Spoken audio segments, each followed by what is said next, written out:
So, to wrap up, let's cover some common scenarios that you might come across on workshop reception. So, you might come across a scenario where a job or a specific work request needs moving to another date or onto another job.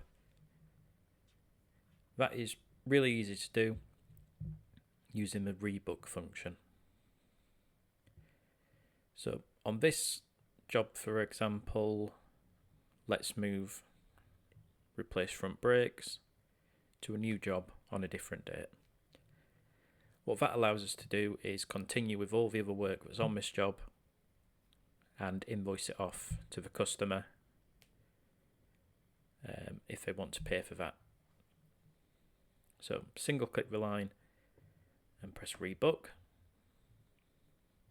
This will show any additional job that's existing job that's in the diary that you can move it to.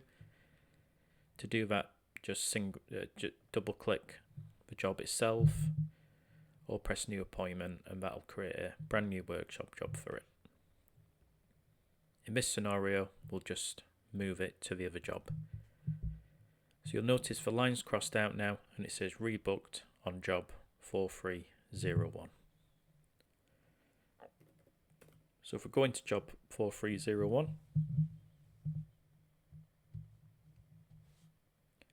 on there we'll now have another request line that says moved from job 4320. So that's how you rebook work that's needed or can be done at a later date. Another common scenario is ordering parts. So this is also handy if you don't have a parts department. What you can do is through the parts tab, you can create a special order. So you enter the supplier and the order details. You can create like that. What that'll do is it'll create parts on order on that job. Now you can double click it and move it if you need to another job like you did with the request line, or you can bring those parts into stock from here as well.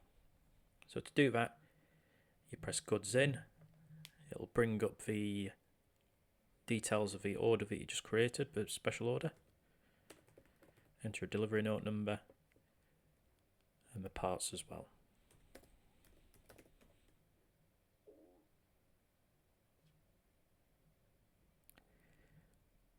From here you can also update the record to different cost prices, that sort of thing.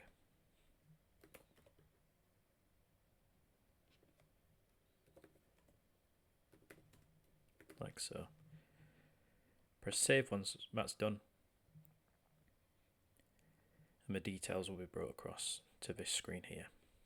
Enter the quantity and press add, and then complete goods in yes. It'll give you a goods in note number. What it will then do is ask if you want to book out that part, if you've got it set to do that, but most of the time it'll just automatically do it. You'll now notice that part's on the job here. So that's a real seamless way of creating a stock order, a special order for parts, and bringing it into stock directly through the workshop job itself without having to go into other screens. Another common scenario you might come across is a customer either paying up front or paying some towards the job. So to do that, within the job itself, press post receipt, enter the value that the customer's paying. So I'll just post £50 against this, and any reference that will be easy to identify. For that, I'll just use a registration number. How they're paying, so I'll leave that as credit card and the date that they paid. press post. So we've not got credit card integration enabled, so I'm just going to change that to cash and press post.